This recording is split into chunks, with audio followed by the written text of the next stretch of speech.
श्रोताहरू नमस्कार। कार्यक्रम सृजनाको यो 8औं अङ्कमा हार्दिक स्वागत गर्दछु। म अनिता भट्टराई।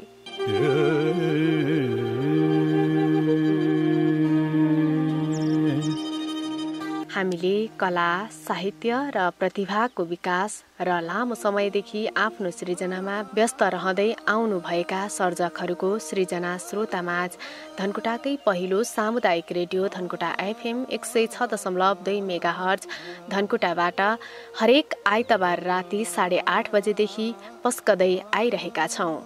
यो कार्यक्रम धनकुटा FM को Facebook page radio Dhankuta FM र युट्युब च्यानल प्यारो धनकुटामा पनि सुन्न सक्नुहुनेछ।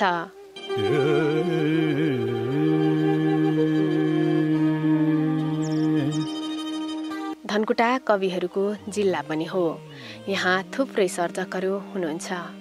धनकुटामै जन्मिएर काठमाडौँलाई कर्मथलो बनाउँदै आउनुभएकी कवियात्री मोमिला जोशी लगायतका कविहरूका कविताले पनि धनकुटालाई कविहरूको जिल्ला हो भनेर चिनाएको छ।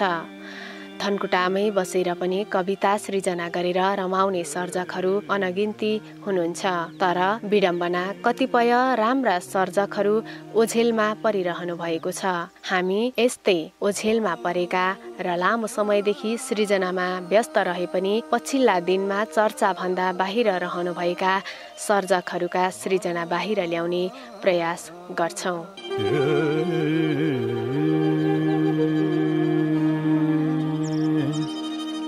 सोही क्रममा आज हामीसँग हुनुहुन्छ कवि केजी सुब्बा।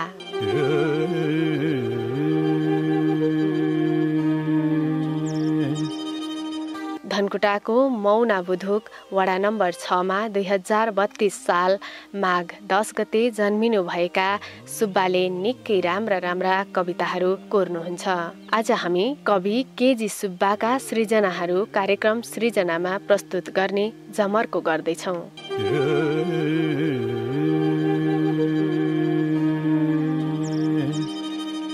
स्वागत छ यहाँलाई कार्यक्रम सृजनामा। धन्यवाद गोपाल सर। आजभोलि के गर्दै हुनुहुन्छ? कसरी दिनहरू व्यतीत गर्दै हुनुहुन्छ? दिन सामान्य गरी बितिराखेको छ।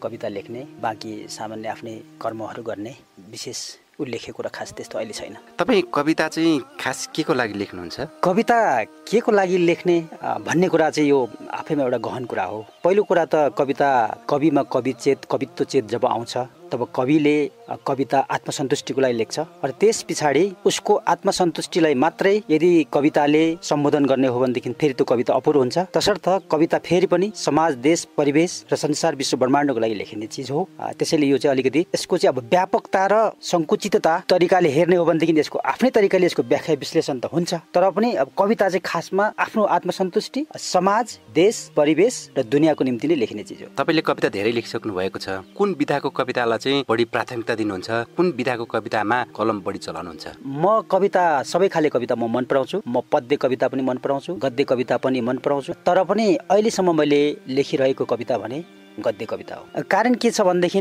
पद्य कविताले एउटा आफ्नै किसिमको इतिहास निर्माण गरिसकेको अवस्था छ। जस्तै हामीले चाहिँ हेर्ने नै हो भने पद्य कविताले त विभिन्न युगहरूमा युग खाइसकेको हो नि त। जस्तै तपाईँका ठुल्ठुला वेद शास्त्रहरू, ठुल्ठुला तपाईँका चाहिँ धर्मग्रन्थका ठेलीहरू अनि ठुल्ठुला एपिकहरू चाहिँ तपाईँको चाहिँ पद्यमा लेखेका छ। जस्तै रामायण, गीता, महाभारतका श्लोकहरू जम्मै तपाईँको चाहिँ पद्यमा छ। तसर्थ त्यो पद्य कविता आफैमा पूर्ण छ र त्यसको आफ्नै किसिमको चाहिँ त्यो परिपूर्ण पर्फेक्ट छ। र पछिल्लो समयमा जब कविता साहित्यमा गद्य कविताको प्रचलन आएपछि अहिले त एक तरिकाले यो प्रचलन जस्तो पनि भयो र यसबाट चाहिँ अलिकति फेरि के पनि नयाँ कुरा छ भनेदेखिलाई गद्य कविताबाट हामीले विषयवस्तुहरूलाई अझ थप सशक्त र भरपर्दो तरिकाले भरपर्दो र चाहिँ अझै चाहिँ यसलाई चाहिँ इफेक्टिभ तरिकाले हामी यसलाई कवितालाई चाहिँ दमदार सशक्त बनाउन सकिन्छ। तसर्थ पनि मैले यसलाई गद्य कविता चाहिँ मैले छानेको। गद्य कविता चाहिँ लेख्नलाई अलिक सजिलो हुन्छ भन्छ नि कविहरू। यो विषय सजिलो र अप्ठ्यारो विषय भन्ने कुरा होइन। तपाईँको गद्य कवितालाई जसले सजिलो ठान्छ उसले गद्य कविताको गहिराई नबुझेको हुन सक्छ। पद्य कवितालाई पनि जसले सजिलो ठान्छ उसले पनि पद्य कविताको गहिराई नबुझेको हुन सक्छ। समग्रमा भन्दाखेरि गद्य कविता पद्य कविता दुईटै कठिन र जटिल चिज हो। कसरी? कविता भन्ने कुरो आफैमा चान्चुने कुरा होइन। तसर्थ यस्तो कुरामा सजिलो हुने कुरा त कसरी आउँछ? सजिलो हुने कुरा त आउँदैन। तसर्थ यो गद्य कविता सजिलो, पद्य कविता अप्ठ्यारो, पद्य कविता सजिलो, गद्य कविता अप्ठ्यारो भन्ने प्रसङ्ग आउँदैन। तपाईको पहिलो कविता सुनाउन। यो रेडियो धनकुटा सुनेर रहनुहुने हुने सम्पूर्ण श्रोताहरूलाई सर्वप्रथम म यो लाहादाङ्नाको दशैं शीर्षकको कविता म सुनाउन चाहन्छु। किनभनेदेखि अहिले नेपालीहरूको महान पर्व दशैं आउने बेला भएको छ, तसर्थ पनि यो अलिकति सान्दर्भिक हुन्छ कि भन्ने मलाई लागेको छ। कविता लाहादाङ्नाको दशैं। यसपालिको दशैंमा पनि मुन्दुमको कुम्लो बोकेर लाहादाङ्ना छतरको डाँडै डाँडा पुरानो फलैचा बाटो हुँदै तेर्सो आँखाबाट ओझेल भई। यो विज्ञान मनोविज्ञानको युगमा अनेक तरहले सोच्दै लाहादाङ्ना कहिले तम्मर बनेर बगिन्, कहिले फक्ताङलुङ बनेर हाँसिन्, कहिले सिल्लरी फुल बनेर फुलिन्। महान पूर्वजहरूको रगतलाई तङ्लेकवाको आवाजमा अनुभूत गर्नु, काँसको फुलबाट आफ्नो वैराग्य इतिहास सम्झिनु, शरदको जुनबाट येहाङको दरबार माथिको बुर्जामा आफूलाई महारानी पाउनु लाहादाङ्नाका खास र दुर्लभ विशेषताहरू हुन्। एक अजीब की लाहादाङ्ना, एक अजीब की लाहादाङ्ना, एक भयंकर लाहादाङ्ना, एक दुर्लभ लाहादाङ्ना, एक विरही लाहादाङ्ना। प्रत्येक दशैंमा कालीभन्दा अझ क्रुद्ध हुन्छन्, चण्डीभन्दा अझ भयङ्कर हुन्छन्, तर पनि आफ्नो मुन्दुमी राज्यबाट ओर्लिएर कहिल्यै आफ्नो औकात बोल्दिनन्। यी महिषासुरहरूको ब्रह्मलुट, यी दानवहरूको आतंक, यी चण्डालहरूको भ्रमजालबाट मुक्त हुन यसपालिको दशैंमा पनि मुन्दुमको कुम्लो बोकेर लाहादाङ्ना छतरको डाँडै डाँडा पुरानो फलैचा बाटो हुँदै तेर्सो आँखाबाट उजेल भई। धन्यवाद। कसैले मायावादी कविता लेख्छन्, कसैले प्रगतिशील कविताहरू लेख्छन्, कसैले सामाजिक कविताहरू लेख्छन्। तपाईँले लेख्ने कविताहरू चाहिँ खास कस्ता खालका हुन्छन्? सबै कविता प्रगतिशील हुन्। कविता प्रगतिशील अगतिशील भन्ने हुँदैन। कुनै पनि कविले लेखिसकेपछि त्यो कविता आफै गतिशील हुन्छ, प्रगतिशील हुन्छ। त्यसैले त्यो सबै कविता प्रगतिशील हुन्छ। र म सबै खालको कविता लेख्छु। प्रेम कविता पनि लेख्छु, मुद्दा बोकेको कविताहरू पनि लेख्छु। आफ्नो परिवेश, आफ्नो रैथाने कुराहरूलाई राखेर पनि मैले कविता लेखेको छु। म सबै खालको कविता लेख्छु। तपाईँले यी कविताहरू लेखिरहँदाखेरि के पाउनुभयो त? आत्मसन्तुष्टि। धेरै जसो आत्मसन्तुष्टि प्राप्त हुन्छ कविलाई कविताबाट। प्लस कविता लेख्नु भनेको एउटा आन्दोलन पनि हो, कविता लेख्नु भनेको एउटा युद्ध लड्नु पनि हो। त्यसैले युद्ध जितेको अनुभूत हुन्छ कविता लेख्दाखेरि एउटा कविलाई। तपाईँले लेखेका कविताहरू अथवा तपाईँले सुनेका कविताहरूबाट त्यो मुलुकमा केही न केही परिवर्तन भएको कहिले आभास भएको छ? जरुर, किन छैन। थुप्रै छन् नि त्यस्तो उदाहरणहरू त। समग्रमा त कविहरूले लेखेको कविताले गर्दा संसारमा ठुल्ठुला परिवर्तनहरू भएको छन्। लेखनाथ पौडेलले लेखेको कविता पिञ्जडाभित्रको सुगाले राणा शासनको अन्त्य गरेको थियो। त्यस पछाडि लेखेका सशक्त कविताहरूले युगको बुलन्द आवाजहरूलाई उनीहरूले बुलन्द गर्दाखेरि राजनीतिक चेतना, सांस्कृतिक चेतना, सामाजिक चेतना फैलाउने काम थुप्रै गरे। पछिल्लो समयमा हाम्रो श्रवण मुकारुङ दाइले लेख्नुभएको विश्वनगरजीको बयान भन्ने कविताले चाहिँ त्यस बेलाको तत्कालीन राजतन्त्रलाई ढाल्ने काम गर्यो। यसरी कविताले त एउटा ठुलो आन्दोलन बोकेको हुन्छ। तपाईँले अहिलेसम्म कतिवटा कविता लेख्नुभयो? मैले थुप्रै कविता लेखेको छु। 100, 150, 200 कविता लेखेँ। त्यति मध्ये तपाईँले आफूले लेखेको कविताले यो कवितालाई चाहिँ समाजमा यो किसिमको परिवर्तन ल्यायो, यसले यस्तो खालको प्रभाव पर्यो भन्ने त्यस्तो केही छ?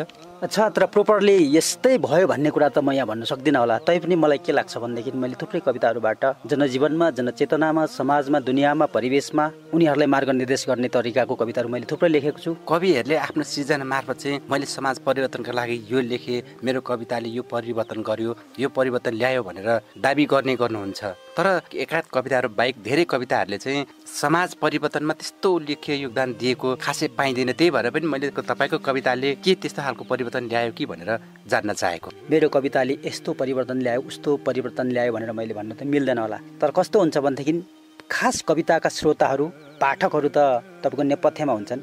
उनीहरू आफूलाई एक्सपोज नगरेको हुन सक्नुहुन्छ। आफूलाई एक्सपोज नगरेर उहाँहरूले चाहिँ नेपथ्यमा चाहिँ कविताहरूलाई सुनेर रसस्वादन गरेर कविता बुझेर कविताको चिन्तन मनन गरेर बसिराख्नु भएको पनि त हुनसक्छ नि त। तर उहाँहरूले चाहिँ आफूलाई एक्सपोज नगरेर मनमा चिन्तन मननमा यसले यसरी चाहिँ यो समाजलाई, यो देशको, यो दुनियाँको विकृति विसङ्गतिहरूलाई यसले यसरी छेडछाड हानेको छ। तसर्थ चाहिँ यो कविताले भन्नु खोजेको कुरा यो हो र यो कविता चाहिँ सही छ भनेर चाहिँ आफ्नै तरिकाले मूल्याङ्कन गरेर बस्नुभएका पाठकहरू पनि त हुनसक्छ नि त। तसर्थ मेरै कविताले यो गर्यो भनेर चाहिँ भन्नुभन्दा पनि जुनसुकै कविताले पनि एउटा विषयवस्तु बोकेको हुन्छ, एउटा मुद्दा बोकेको हुन्छ, एउटा भाव बोकेको हुन्छ, चिन्तन बोकेको हुन्छ, दर्शन बोकेको हुन्छ। तसर्थ त्यत्रो चाहिँ चिज बोकेर बसेको कविताले समाजलाई, दुनियाँलाई, देशलाई, राष्ट्रलाई केही नदिने भन्ने कुरा त हुँदैन होला। तपाईँलाई मैले लाहादाङ्नाको दशैं भन्ने कविता मैले सुनाएँ नि, त्यो मैले किन लेखेँ त भन्दाखेरि यहाँको कुराहरू अब उठ्नुपर्छ। यहाँको कुराहरूले पनि साहित्यमा, नेपाली साहित्यमा स्थान पाउनुपर्छ। यहाँको लोकल कुराहरू, यहाँका मिथहरू, यहाँका चाहिँ तपाईँको चाहिँ लोक संस्कृतिका कुराहरू, परम्पराका कुराहरू, रीतिरिवाजका कुराहरू पनि अब खास नेपाली साहित्यको मूल धारमा आउनुपर्छ भनेर मैले यो पनि मेरो यो आन्दोलनै हो नि त। यसले पनि एउटा सन्देशै बोकेको छ नि त। त्यसैले गर्दाखेरि कविताले त्यस्तो कुरा चाहिँ बोकेको चाहिँ हुन्छ। तपाईँको अब दोस्रो कविता सुनाउन। म दोस्रो कविता फेरि सुनाउन चाहन्छु। यो कविताको शीर्षक छ नयाँ सालको नयाँ कविता। पुरानो त सम्झना पो हुन्छ, पुराना त यादहरू पो हुन्छ। प्रत्येक नयाँ सालले अनुमोदन गरेर जाने नयाँ जिन्दगीमा कसरी पुरानो हुन सक्छु।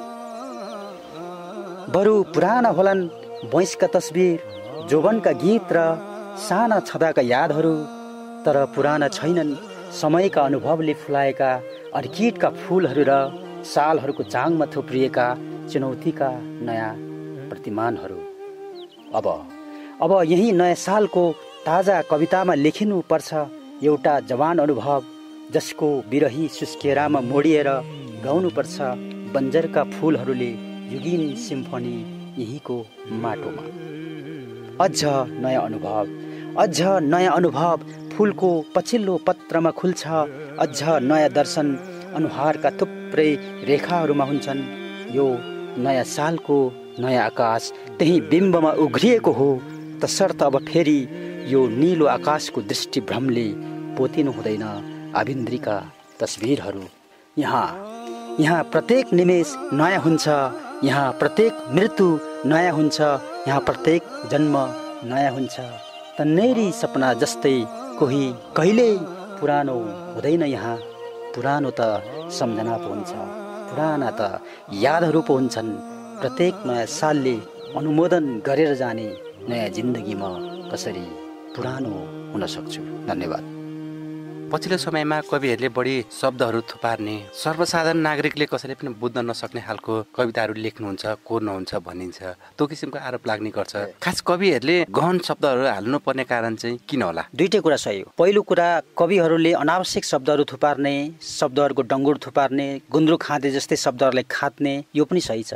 अहिलेको न्यू जेनेरेसनहरूमा त्यो कुरा देखिएको छ। कविता भनेको ख्याल ठट्टा खेलाञ्ची होइन।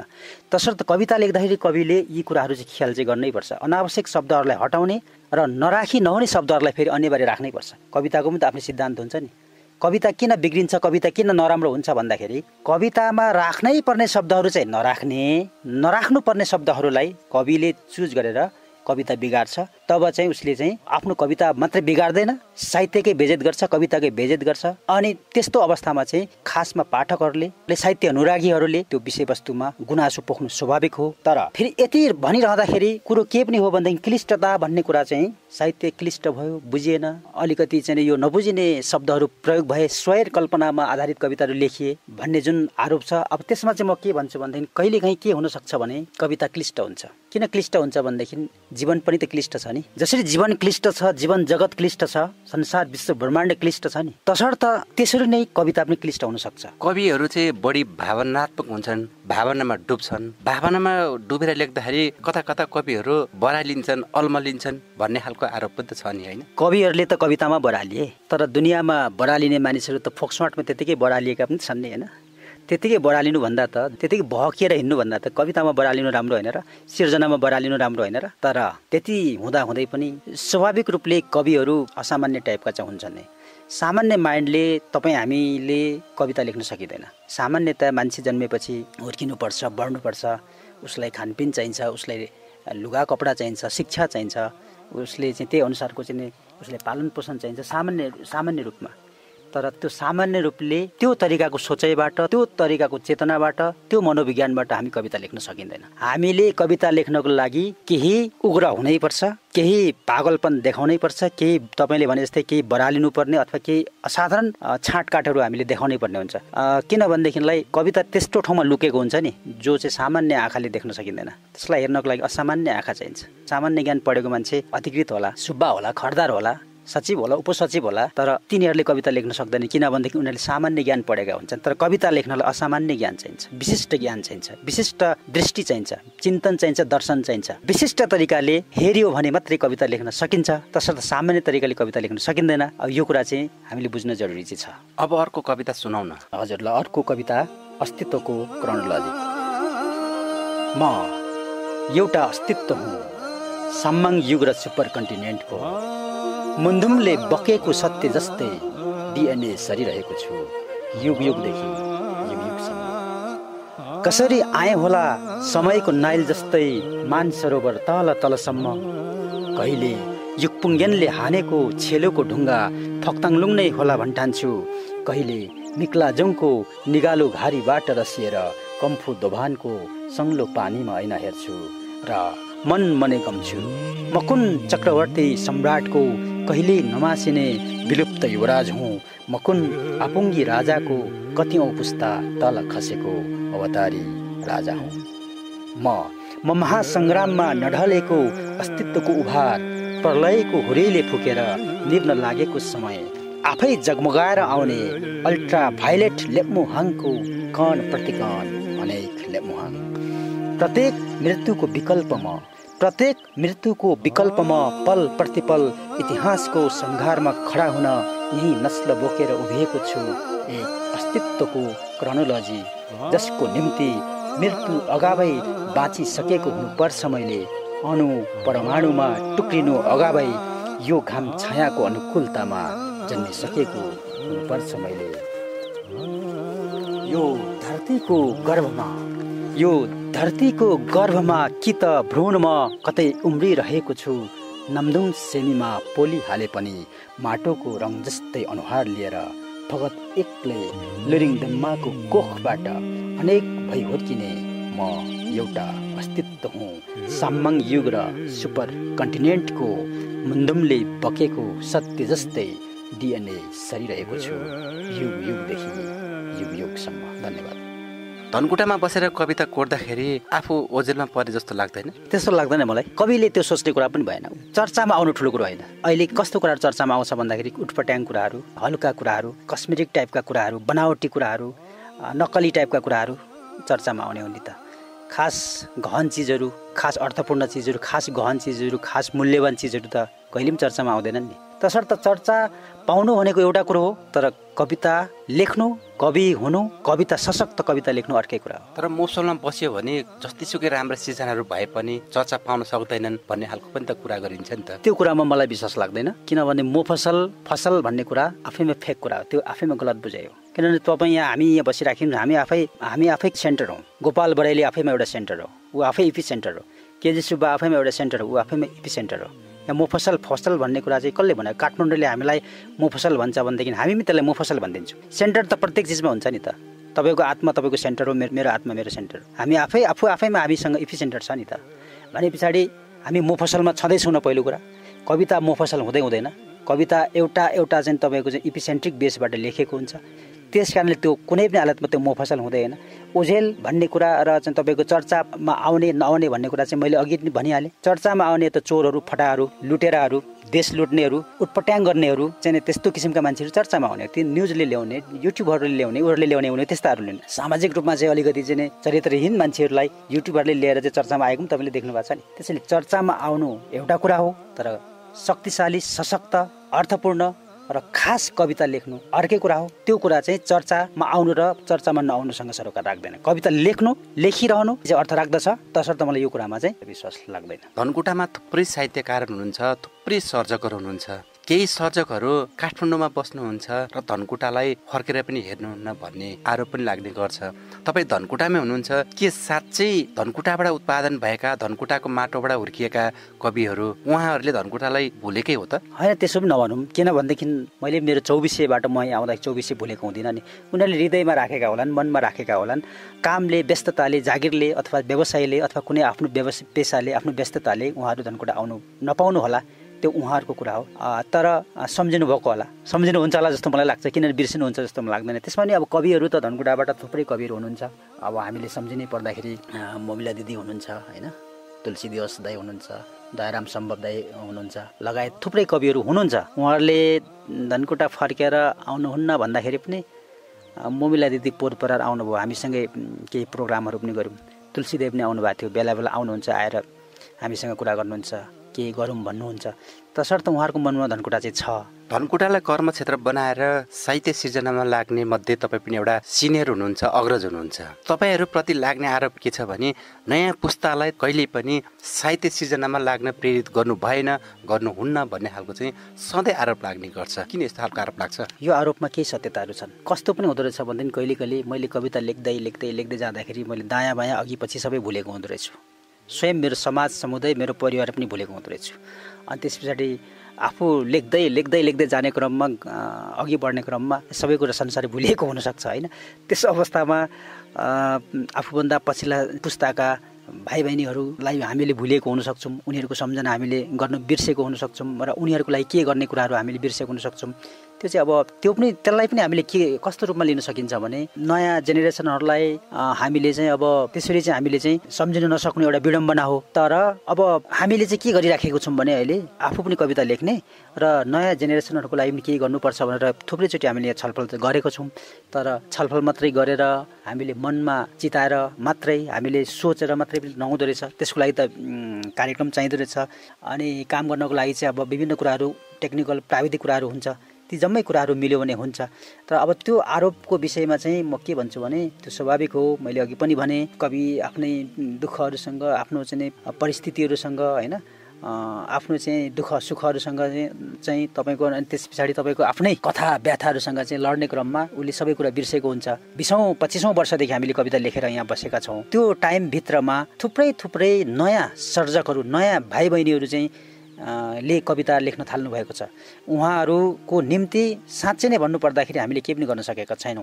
तसर्थ त्यो कुराले मध्यनजर गर्दै भर्खरै पनि हामी केही कविहरू भेला भएर हामीले के सल्लाह गरेका छौँ भने अब हामी नयाँ जेनेरेसनहरूको लागि पनि र कविता लेख्नुपर्छ।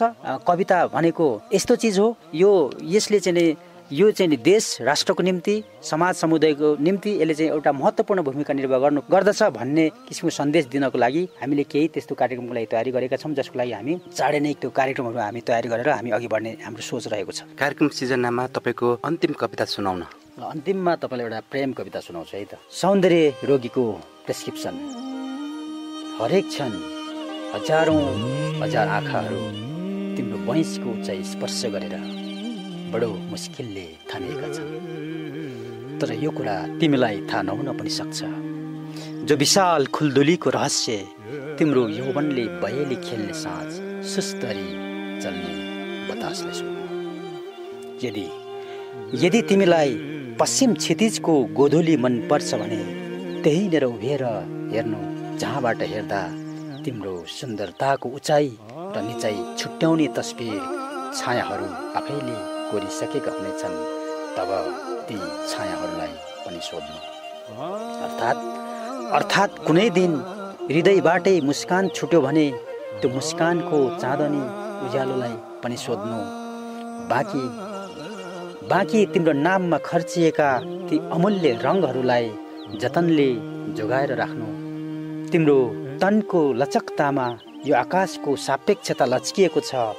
तिम्रो नामको व्यापकतामा बादशाहको साम्राज्य खुम्चिएको छ। तर तिमीलाई यो कुरा थाहा नहुन पनि सक्छ। जति मलाई थाहा छ उति सुन्दर बयान त्यो नहुन पनि सक्छ। तर कुनै महान कविको सुन्दर कवितामा तिमी सधैँ बाँचिराख भनेर तिम्रो नाम उद्घोष गरेको छु, जसको निम्ति मेरो एउटै सङ्कल्प छ, जो यो क्रूरवादको क्रूर शताब्दीबाट तिमीलाई जोगाउन सके भने नवसृष्टिको सौन्दर्य विज्ञानमा म तिम्रो नाम अटाउने थिएँ। धन्यवाद। धेरैवटा कविता सुनाउला भन्ने थियो, तर समयले साथ दिएन। त्यही पनि आगामी दिनमा तपाईँका अन्य कविताहरू सुन्ने कोसिस गर्नेछौँ। अहिलेका युवा पुस्तालाई जो साहित्य कर्मतिर आउन चाहनुहुन्छ, लाग्न चाहनुहुन्छ, के सल्लाह दिन चाहनुहुन्छ, के सुझाव दिन चाहनुहुन्छ? म के सल्लाह सुझाव दिन चाहन्छु भने उहाँहरूलाई कविता लेख्नुहोस्, सृजनशील हुनुहोस्, सर्जक बन्नुहोस्। अबको यो देशलाई चाहिने भनेको सृजनशीलता हो।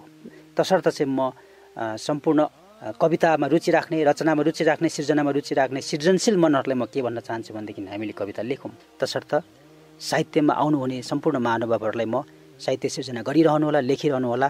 एक दिन तपाईँले गर्नुभएको कामको उचित मूल्याङ्कन तपाईँहरूले पाउनुहुनेछ। तसर्थ लेख्न नछाड्नु होला भनेर चाहिँ म भन्न चाहन्छु।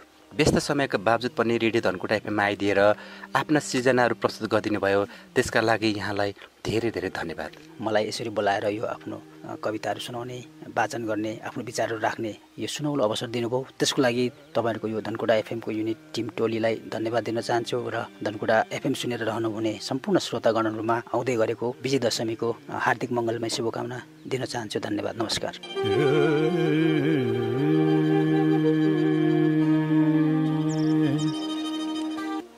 आज हामीसँग हुनुहुन्थ्यो कवि केजी सुब्बा।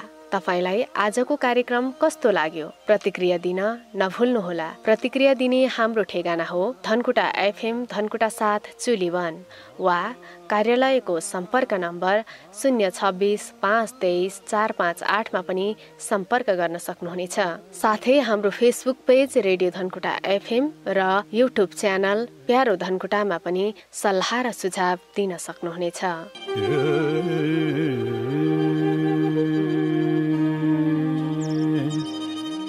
हवस् त, आजलाई कार्यक्रम सृजनाको बिट मार्दै अर्को हप्तासम्मका लागि सहकर्मी गोपाल बराइली सहित म अनिता भट्टराई पनि बिदा चाहन्छु। धनकुटाकै पहिलो सामुदायिक रेडियो धनकुटा एफएम 106.2 मेगाहर्ज सुन्दै गर्नुहोला। नमस्कार।